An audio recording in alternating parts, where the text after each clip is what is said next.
என் சர்க்காருக்கு இப்போ நான் சமீபத்தில் ஒரு தபால் எழுது, அதாவது சர்க்கார் அஜ்மீர் ஷெரீஃபுக்கு போனேன்.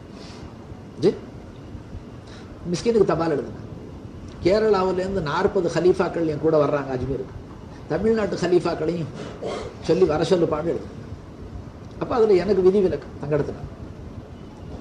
நான் போக முடியலைங்கிற கைசெழுத்தை எழுதி வாசகம் எப்படி எழுதுன்னு, இந்த முபாரக்கான சர்க்காருடைய சஃபரில் सरकार इருந்து मेरे आका के साथ रह के मेरे आका के जूतियों को सर पे रख के खिदमत कर यानी தங்களுடைய பாதரட்சைகளை என் தலையில சுமந்து தங்களுக்கு பணிவிட செய்யற பாக்கியம் இல்லாத தங்கட காரணமா போயிட்டேன். சர்க்கார் என்ன மன்னிச்சுக்கணும். அந்த அந்த கவலை ஒரு பக்கம் இருக்கு. என் மனசை நான் இப்போ எப்படி ஆத்திக்கிறேன் என்று கேட்டா, என் ஹக்குல என் சர்க்கார் தான் அஜ்மீர் நாயர். मेरे हक में मेरे सरकार बंदे नवाज भी हैं, गरीबुन नवाज भी हैं, महबूब इलाही भी हैं, खुतुब भी हैं, गौस भी हैं, मुहियुद्दीन भी हैं, महबूब रब्बिल आलमीन भी हैं. मेरे हक में मेरे सरकार सब कुछ है. ये हक ले सरकार था எனக்கு எல்லாம். அஜ்மீர் நாயகமும் சர்க்கார் தான், பக்தாத் நாயகமும் சர்க்கார் தான், இருலோக ரட்சகரும் என் சர்க்கார் தான். எல்லாம் எழுதி தபால் எழுதி வேற ரெண்டு வழி தெரியுது. நான் உங்களுக்கு என்ன சொன்னேன்னா அப்படிதான் என் சர்க்காரை நான் வச்சிருக்கேன். என் ஹக்குல சர்க்கார் எல்லாம் இன்னும் கொஞ்சம் மேலேயும் சொல்லி கொடுங்க, பீரெல்லாம் குழப்பிக்க.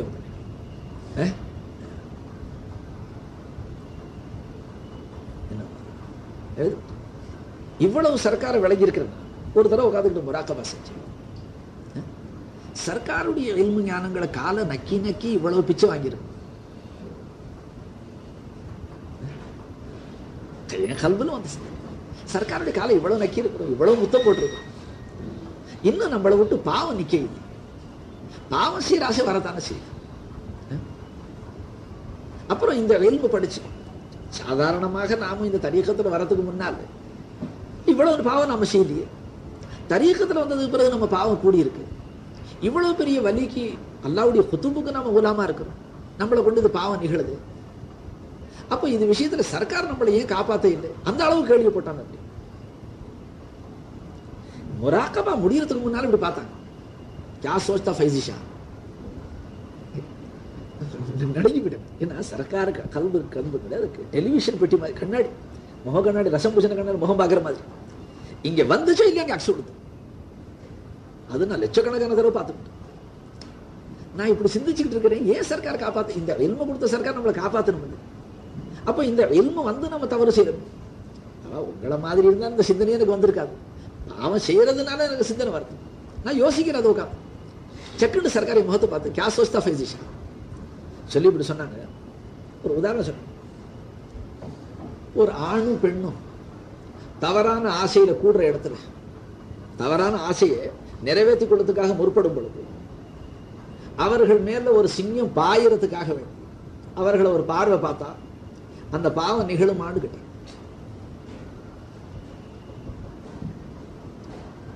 ரெண்டு பேரும் ஒரு தவறு செய்ய முற்படும் பொழுது ஒரு சிங்கம் அவர்களை கீறி கிழிச்சு திங்கலாமான்னு பார்க்கும்போது அந்த தவறு நடக்குமான்னு கேட்டாங்க. நான் மௌனமாயிரும். கேட்ட கேள்வி விளங்கி போச்சு. அப்ப சர்க்கார் சொன்னாங்க, ஃபைசி ஷா ஹவாஸ் खत्म हो जाती है. இந்த ஹவாஸ் ஐம்புலன் போயிடுமா, கையிலே பயகன அபிஷாபம் ஆயிடும். அப்ப அல்லாவுடைய படைப்புல கேவலமான ஒரு சிருஷ்டி சிங்கம். ஒரு பாவத்தை ஒரு மனுஷன் செய்ய முற்படும் பொழுது சிங்கம் அவனை பார்க்குது, அவன் மேல பாயறதுக்கு பார்க்குதுன்னு சொன்னா பயகன அபிஷாப் ஆயிடும். பாவ சிந்தனை எல்லாம் ஒரு பக்கம் போயிடும். गुनाह करते वक्त खुदा देख रहा है, गुनाह करता है, कैसा हो सकता बात? பாவம் செய்யும் போது அல்லாவே பார்த்துக்கிட்டு இருக்கிறாங்கிற உணர்வு ஒரு மனுஷன் வரும்போது பாவம் எப்படி நிகழும்? அதனால உன்னுடைய இந்த முராக்கபாவனை அதிகப்படுத்திக்க. ஷேக் பே இல்சாம் कैसा लगा था? என்ன சர்க்கார் ஏன் காப்பாத்த இல்லைன்னு ஷேக் மேல எப்படி கொண்டு வர? ஷேக் கொடுத்த இல்மனை அமல்ல ஏன் கொண்டு வர? நடுங்கி விடு. ஏன் என் கல்வில அது ரொம்ப தடவை வந்துட்டு ஒரு தடவை ஆழமா வந்துச்சு. அல்லாவுடைய குத்துமுடிய கை இதுக்கு முன்னால பல தடவை வந்துச்சு. நானா சமாதானம் சொல்லிவிட்டேன். ஏன்னா அவுலியாக்களுடைய உன்னத அந்தஸ்தை அடைந்தவர்களுடைய அந்தஸ்து இருக்குங்களே, அவுலியாக்கள் அவங்களும் சஹாபாக்களுக்கு கீழே தான். ஏன்னா சஹாபாக்களுடைய அந்தஸ்துக்கு அவுலியாக்கள் வர முடியும். அப்ப அந்த அந்தஸ்து உன்னத அந்தஸ்து அடைந்த மகான்கள் யார் கையை பிடிச்சாங்க? இருலோக ரட்சகருடைய கையை பிடிச்சாங்க.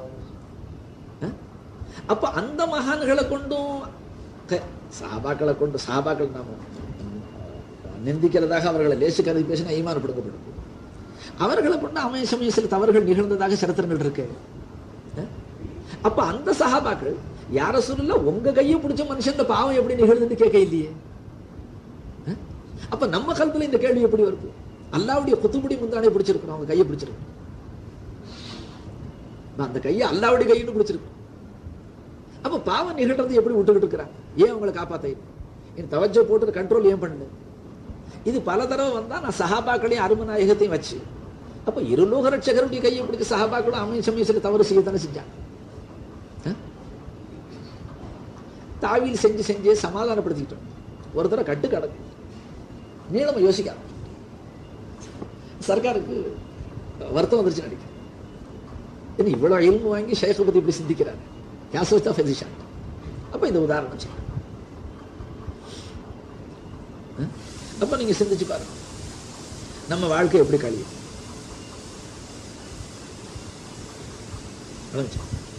பாருங்க சொல்றதுனால மாயூசி வர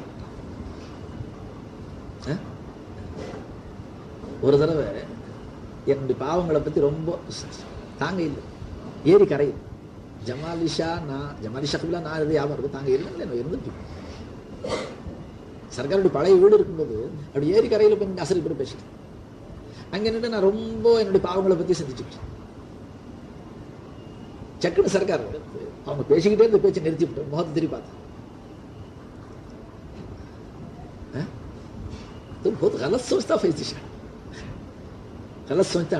நீ சிந்திச்சாலும் ரொம்ப தப்பா சிந்திக்கிறேன், ரொம்ப தப்பா சிந்திக்கிறேன் சொல்லிவிட்டு சொன்னாங்க. कायनात में अल्लाह के मौजूद होने का इदराक இந்த சர்வ கோடி சிருஷ்டிகளிலையும் அல்லாஹ்வுடைய வஜூதை கொண்டு தான் மௌஜூதா இருக்குங்கிற ஒரு உணர்வு இந்த துனியாவில் ஒரு செகண்டுக்கு யாருக்கு அல்லாஹ் கொடுத்துட்டானோ அவர்கள் பேர்ல நரகம் ஹராம். एक सेकंड के लिए जिसको अल्लाह ये इदराक दे दिया उस पर दोज़ख हराम है. क्या सोचता है ना? அந்த சிந்தனை விட்டுட்டு அதனால மறுபடி போயிடுச்சா? போகல, மறுபடியும் பாபா வந்து ஆகணும். டிக்கெட் வாங்குற மாதிரி இருக்கக்கூடாது, வந்தாகணும். ஏன்? எனக்கு இதை சொன்ன சர்க்கார் நெல்லிக்குப்பத்தில் முகமது அலி சாபுடைய பங்களாவில் ஆத்துக்கு அக்கறையில் தங்கியிருக்கும். ஒரு நாள் ஆத்து மணல்ல வந்து உட்காந்துட்டாங்க. அசருக்கு பாலார் தாங்க இருக்கும். நெல்லிக்குப்பத்தில் அந்த ஆட்டுக்கடை அறுத்து யூசுப் ஹசரத்தெல்லாம் இருக்கும்போது கவாபெல்லாம் செஞ்சு சர்க்கார் கொடுத்தாங்களே அப்துல் மிசா பங்களாவில் ஆத்துக்கு அக்கறையில். அப்போ அன்னைக்கு சாயந்தரம் அந்த ஆற்றுல உட்காந்து அசர்லேருந்து தாலிம் ஆரம்பிச்சாங்க. மகரிப் தொழு வச்சாங்க. மகரிப் பிறகு அல்லாஹு தாலா இடத்துல சர்க்கார் முனாஜாத் செய்யும்போது எல்லாரையும் அழுக வச்சு தாங்க அழுகும்போது என்ன சொல்றாங்க சர்க்கார்? அந்த மாதிரி சர்க்கார் அழுகிறத நான் பார்த்ததே இல்லை. அப்ப என்ன சொல்லி அழுகிறாங்க? யா அல்லாஹ், என்னுடைய பாவங்களை பத்தி நான் சிந்திச்சா இருக்கிற நரகம் பத்தாது. சர்க்காருக்கு லிசானே முபாரக் சாசி ஜும்லா, என்னுடைய பாவங்களுக்காக என்ன தண்டிக்கிறதுன்னு நீ முற்பட்டா இருக்கிற நரகம் பத்தாது, இன்னும் தண்டனை அதிகப்படுத்த வேண்டும். உன்னுடைய கருணை ஒன்ன நம்பி நான் வாழ்ந்துகிட்டு இருக்கிறேன். तुम्हारे फजल पे उम्मीद करके मैं जी रहा हूं. தாங்க இருந்திருக்கலாம், ஆனா மறந்திருக்கலாம். இல்ல சர்க்கார் பேர்ல இட்டு கட்டின ஒரு வாசகம் எப்படி சொல்லு? அப்ப தன்னை பத்தி அப்படி சொன்ன சர்க்கார் நான் என்னுடைய பாவங்களுக்கு என்ன நரகம் தான் முடிவாடு சிந்திக்கும் பொழுது क्या सोचता फैजिशा, என்ன நீ இப்படி சிந்திக்கிற? தான் மௌஜூதா இருக்கிறங்கிற உணர்வு அல்லாஹ் தஆலா ஒரு செகண்டுக்கு யாரு கொடுத்தா அவருக்கு பிறகு நரகம் ஆரம்பிட்டாங்க. நமக்கு ஆறுதல் எப்படி சொன்னாங்க தாங்கட்டு. அப்ப இதனுடைய மற்றுக்க என்ன? ஈமான் இருக்குங்களே, அந்த ஆதரவு அச்சம் இந்த ரெண்டுக்கும் மத்தியில் ஆதரவு